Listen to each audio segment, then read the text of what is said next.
నిరవధిక సమ్మె 5వ రోజు చేరుకున్నది. ఇప్పటి వరకు పాలక వర్గాలకు ప్రతిపక్షాలకు మరి వీళ్ళ శ్రమ ఎన్నో సంవత్సరాలు 40-50 సంవత్సరాల నుంచి సివిల్ సప్లై అనేది స్టార్ట్ అయినప్పటి నుంచి కష్టపడి పనిచేస్తున్నారు కార్మికులు. వీళ్ళు మొత్తం ఎస్సీ ఎస్టీలే, పూర్తిగా 90% మంది ఎస్సీ ఎస్టీలే, బీసీలు మైనార్టీలు అక్కడక్కడ ఉన్నారు. మరి సివిల్ సప్లై గోదాంలో పనిచేసే ఈ కార్మికులకు మరి ఇన్ని ప్రభుత్వాలు వచ్చి మోసం చేసుకుంటూనే పోయినాయి. ఇప్పటి వరకు పెంచిన వేతనాలను కూడా దాన్ని జీవో తీసుకొచ్చి వాటిని అమలుపరచడం లేదు. మరి ధర్మ సమాజ్ పార్టీ డిమాండ్ చేస్తుంది, తెలంగాణ రాష్ట్రంలో ఉన్న మరి సివిల్ సప్లై గోదాంలో ఉన్న ప్రతి ఒక్క హమాలి కార్మికుడిని ప్రభుత్వమే ఆదుకోవాలి. ఖచ్చితంగా మరి వాళ్ళు చేసే నిరవధిక సమ్మెకు ధర్మ సమాజ్ పార్టీ పూర్తి మద్దతు తెలియజేస్తుంది. భూపాలపల్లి జిల్లా కమిటీ తరఫున మరి డాక్టర్ విశారాధన్ మహారాజ్ గారి నాయకత్వంలో మరి రాష్ట్ర అధ్యక్షులు గారికి కూడా ఈ విషయం తెలియపరిచి ఖచ్చితంగా మీ తరఫున మరి అమాయక కార్మికులకు ఏవైతే డిమాండ్స్ ఉన్నాయో అవన్నీ నెరవేరే వరకు ధర్మ సమాజ్ పార్టీ పూర్తిగా మద్దతు ఉంటుందని ఈ సందర్భంగా మీ ముందు తెలియపరుస్తున్నాం. మరి ముఖ్యంగా హమాలి కార్మికులకు మరి పెంచిన వేతనాలు ఇప్పటి వరకు జీవో రిలీజ్ చేయకుండా మరి తాత్సారం చేస్తుంది. వెంటనే మరి పెంచిన ఏవైతే వేతనం ఉన్నదో దాని ప్రకారం ఖచ్చితంగా అమలు పరచాలని డిమాండ్ చేయడం జరుగుతుంది. 20 క్వింటల్కు 26 రూపాయల నుంచి 29 రూపాయలు ఇవ్వాలి. అంతేకాకుండా మరి దసరా బోనస్ 6,500 రూపాయలు ఇస్తాను. మరి ఇప్పుడు ఉప్పు కొన్నా పప్పు కొన్నా నిత్యావసర సరుకుల ధరలు పెంచారు. మరి అనేక రకాల చిన్న చిన్న వస్తువుల మీద జిఎస్టీ వేస్తుంది ప్రభుత్వం.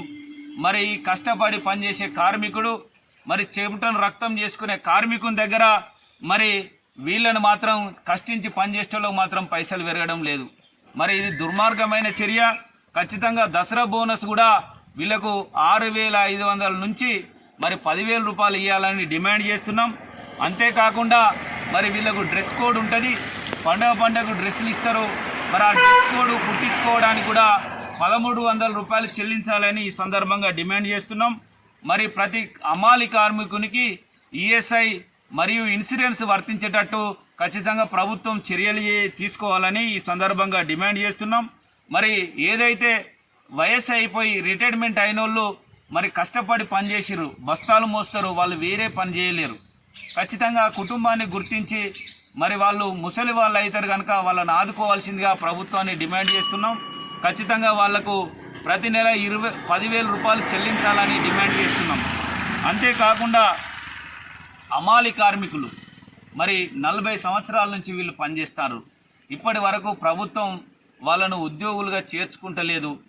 మరి ఒకరికి 5 సంవత్సరాల అధికారం ఉంటేనే అగ్రవర్ణ సమాజం ఓర్చుకోలేక 10 సంవత్సరాలనే అగ్రవర్ణ సమాజం అంతా మళ్ళీ ప్రభుత్వాన్ని తీసుకున్నప్పుడు మరి 40 సంవత్సరాలు ఏం ఆశించకుండా ఈ గోదామును పట్టుకునే ఈ పనిని పట్టుకునే జీవిస్తారు వాళ్ళు 40-50 సంవత్సరాల నుంచి. పెద్దోళ్ళై కొంతమంది రిటైర్మెంట్ అయిన వాళ్ళు కూడా ఉన్నారు. మరి వీళ్ళని ఇప్పటి వరకు ప్రభుత్వం 4వ తరగతి ఉద్యోగులు గుర్తించడం లేదు. మరి ఈ ప్రభుత్వాలన్నిటికీ మరి కనిపించడం లేదా? వీళ్ళు పేద వర్గాలైనందుక, అణగారిన వర్గాలైనందుక అని ఈ సందర్భంగా నేను డిమాండ్ చేస్తున్నా. ఖచ్చితంగా వీళ్ళని 4వ తరగతి ఉద్యోగులుగా గుర్తించాలి. మరి ఈ కార్మికులు ఏదైతే ఈ 5వ రోజు చేసే నిరవధిక సమ్మెలో ఇంకో అంశాన్ని కూడా తెలియజేస్తున్నా. మరి దశల వారీ కార్యక్రమాలు తీసుకొని ధర్మ సమాజ్ పార్టీ మరి రాష్ట్ర కమిటీ కూడా ఈ విషయాలు తెలియజేసి మీరు ఏ నిర్ణయం తీసుకున్నా మీ వెంటే ఉండి మీరు నిరంతరం ఏం జరిగినా కానీ మేము అప్రమత్తంగా ఉండి మీ వెన్నంటి ఉంటామని సందర్భంగా నేను తెలియపరుస్తున్నాను. హమాలి కార్మికుల ఐక్యత, తెలంగాణ హమాలి కార్మికుల ఐక్యత. ఏఐటీయూసీ జిందాబాద్, ఏఐటీయూసీ జిందాబాద్. ప్రపంచ కార్మికులారా, ప్రపంచ కార్మికులారా, ప్రపంచ కార్మికులారా, పెంచిన వేతనాలు వెంటనే